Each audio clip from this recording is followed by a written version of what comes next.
Welcome back to the channel, guys. So today we got a few little things, little minor details to kind of iron out on the red TDI truck. So mostly interior stuff. We have a slight static issue with the radio.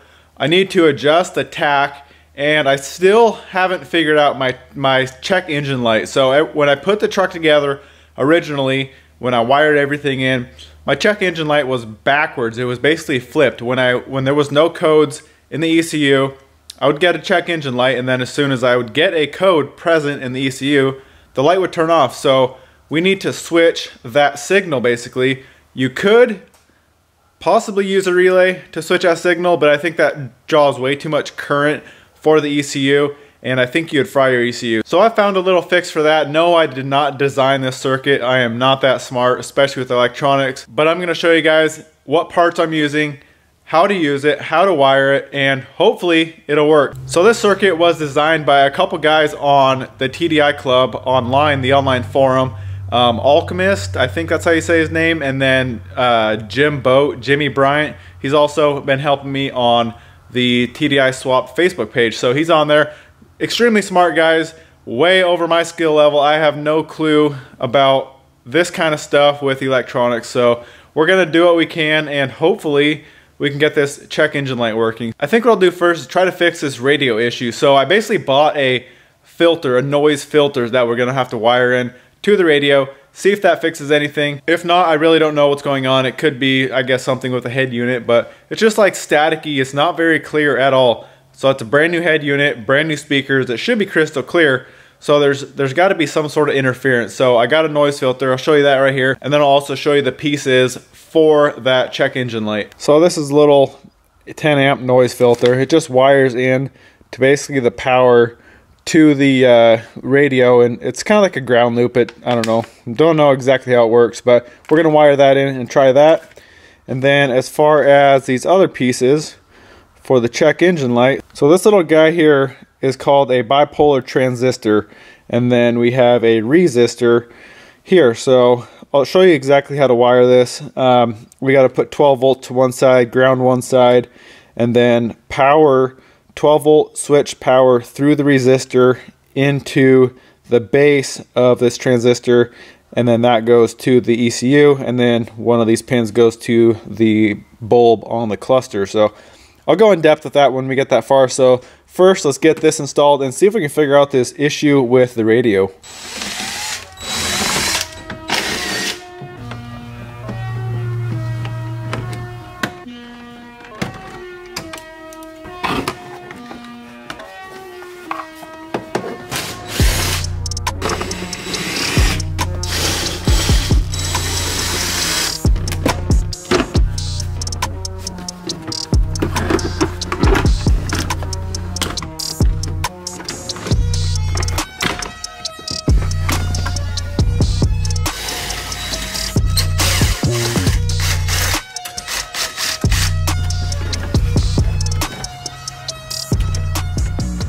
Alright guys, before I wire in the filter, I figured I would do a quick little test and just run the power up to its own battery and ground it. And it's still kind of here. It's weird. It's sometimes you can hear it a lot more than other times, and it's just kind of like a crackly sound. So the truck is off right now. So essentially everything on the truck, nothing on the truck should interfere right now with the sound. And I don't know if you're going to be able to hear it on the camera, but I'll turn it up and see if it'll come through.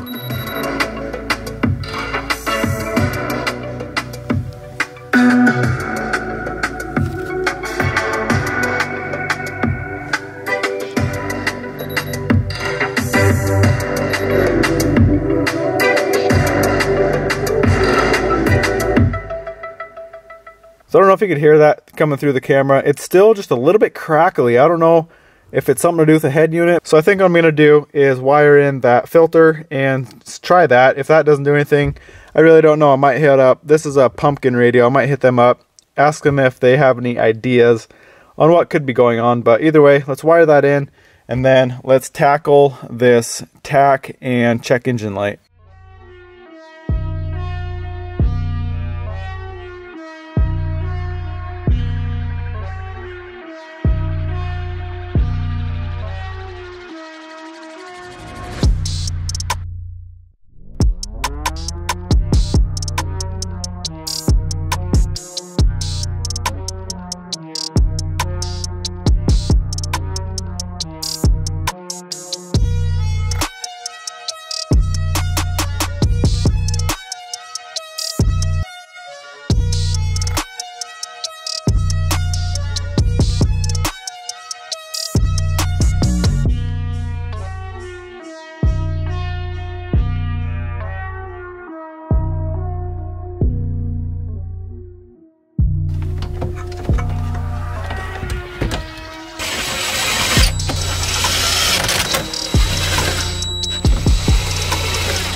Well guys, I got it all back together and it's still doing it a little bit. It's kind of hard to tell sometimes because it's so faint, but I can definitely still hear it. So if you guys have any ideas, it's obviously not any of the electronics on the truck, because like I said, when I had that battery hooked up, it did the same thing. All the wiring for the speakers is new. The speakers themselves are brand new, so I really don't know unless it's something to do with the head unit. So next what we got to do is take this bezel off and take the cluster out. We got to hook my check engine light back up to the cluster, and then we got to build that little circuit to go into the check engine light.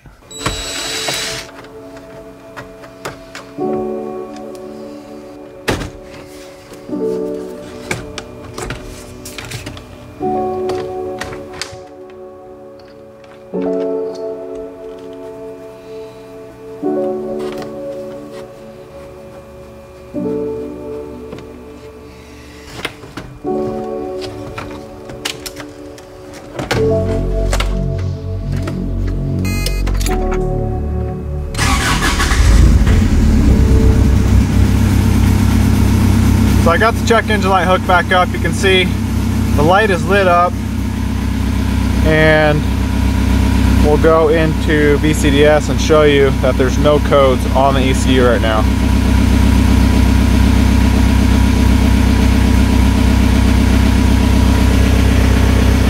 There's no codes and check engine light is lit up. So let's go build that little circuit and see if we can fix this. Alright guys, to build this circuit, what we have is, this is a 6.8 k ohm resistor, half watt, and then this is a bipolar transistor, I believe they're called.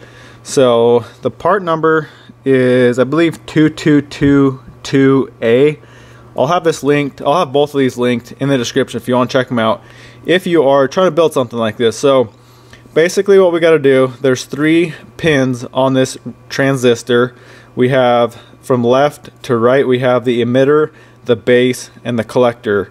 So what we got to do is, the very far left pin, which is the emitter, we need to ground that pin.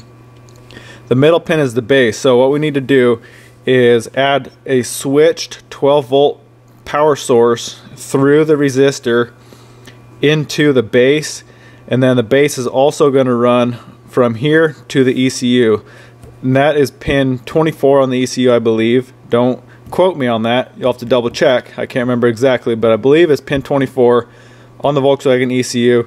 So basically we run power through the resistor into the base, and then the base runs into the ECU, and then the far right pin, which is the collector, we run that into the negative side of our bulb. So the way the Toyota cluster is set up, the power is all in the cluster itself. It's powered through like a bunch of the strips inside the cluster. So the input for the negative side of the bulb is what we hook this to, and that is just a wire that I have run straight from the ECU into the cluster right now. So we need to cut that wire, hook up one side to the base, one side to the collector, run 12 volt, a switch 12 volt source through the resistor, and then ground the number 1 emitter pin. So shouldn't be too bad. We're gonna get the solder out. We'll solder this resistor into the middle here, and then we will solder on some wire here for a ground, and then we'll have to get in the truck to solder in these wires for the bulb.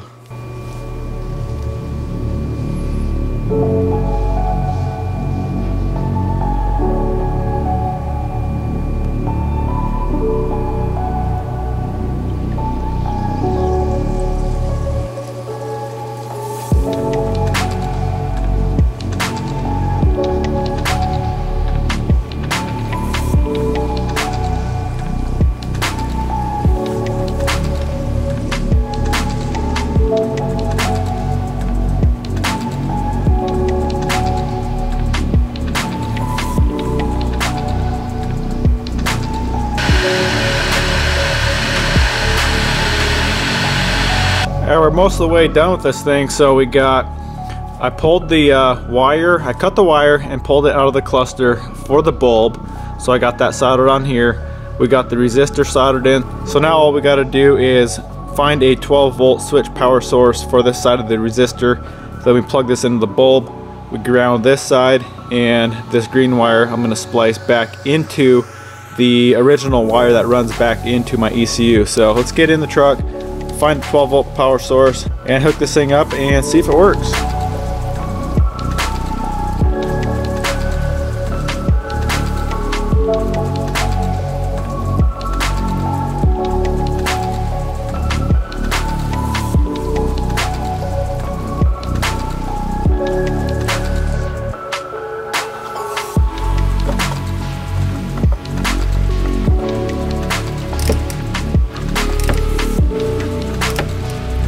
Alright guys, hopefully you can see this. So I wrapped up this little contraption with some heat shrink. I got everything wired in, so we got the power to the bulb here. Then we have this green goes back to the ECU. This red I spliced into the main power that runs a lot of these bulbs in the actual cluster. So I got that, and then I just got this grounded way up front on the metal kind of crash bar deal. So we should be good to go. Let's plug the cluster back in and see if this thing will work.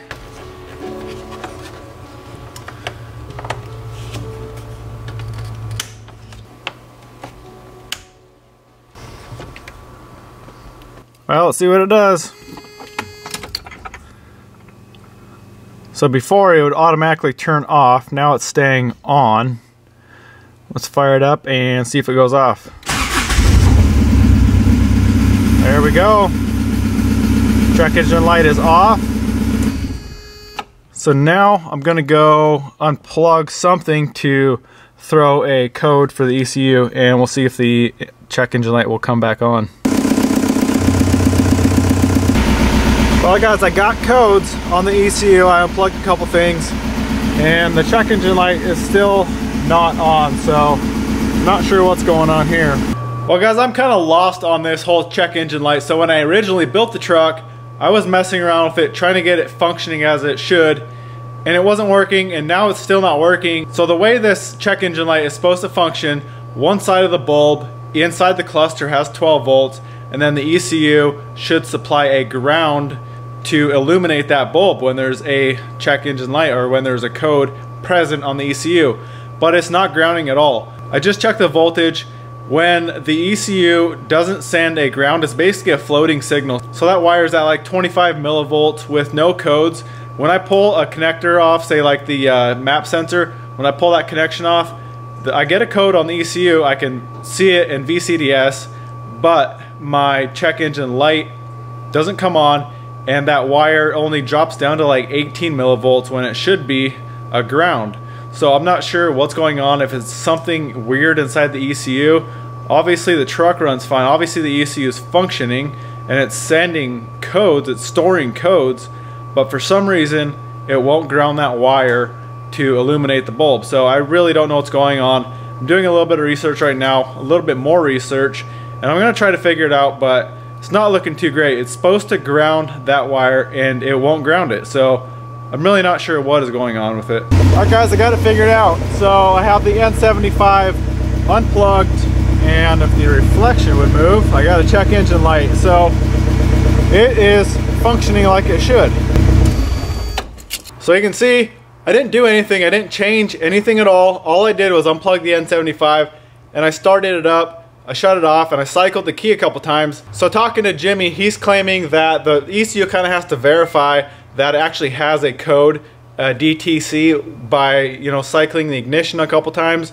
I'm sure if you ran it long enough, it would probably come on, but just idling it for a couple seconds probably won't throw the code, because I think it's kind of soft coded into the ECU until it actually verifies that the code is a problem, or there is an issue with the motor, with something, and then it will send a signal for the check engine light. So I think that's how it works.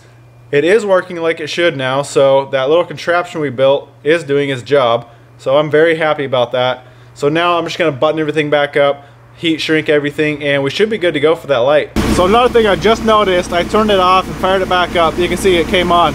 So it doesn't come on immediately when you start the truck. So I don't even think I was running it long enough for it to actually send a signal to turn on that light. So think everything we did is good to go, so let's put this thing back together. And I'm also going to go in here, fault codes. You can see N75. We'll clear the code and see if that light goes off. There we go, light is off, so we are working like we should. So next what I'm going to do is pull the lens off of this cluster, and I'm going to adjust the tach because it's about 200 RPMs off. And the easiest way I found to do this is just pull the lens off so you can get to the needle. You can pull the needle off and then you can start the truck up. I'm going to verify my RPMs with VCDS, my computer program, and then I'm just going to set the needle. I think is 925 or 923 where it idles, so I'm going to set the needle right where it should be, and then that's all you got to do for correcting the tach. So very easy to do. I think you can do it as well on, there's a little adjustment on the back of the tach, but to do that you have to pull the entire tach out of the housing. This way you can just pull the lens off and then pull the needle off and stick it back in where it's supposed to go. So it's a lot easier this way.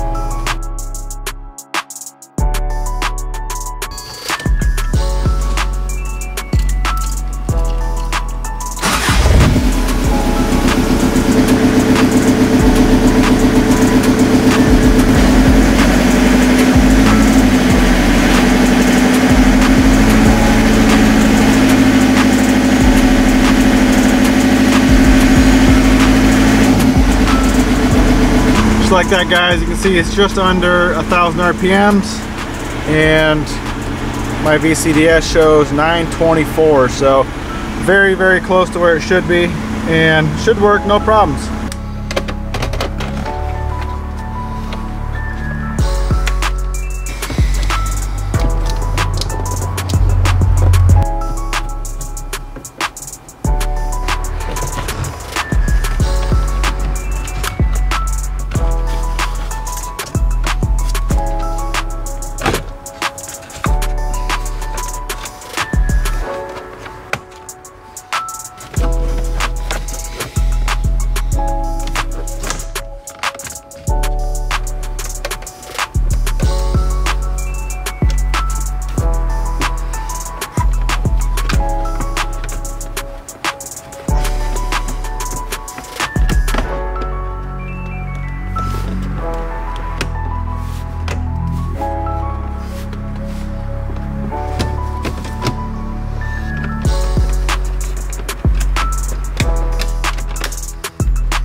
There it is, guys, we're all finished up, back together. So I want to give a huge thank you to Alchemist and Jimmy, the guys who originally created this circuit, to basically flip that signal. So it's working amazing. I finally have a check engine light. So now our tach reads right, we have a check engine light, and hopefully that radio is better, the stereo with a little crackling noise. If you guys have any ideas, let me know. I really don't know what else to check. I'm not super into like car audio. So I'll have that transistor and the resistor linked if you are in this type of situation and need to flip. I'm not sure if it is kind of a one-size-fits-all type of deal. I am no means an electronic guru. I don't know a whole lot about electronics, but I know it works for this type of situation. So you might have to do a little bit of research on your specifics, but it is working for my truck and what I used it for. So I really hope you guys enjoyed the video. Go smash that thumbs up button, comment, subscribe. We'll see you guys in the next one.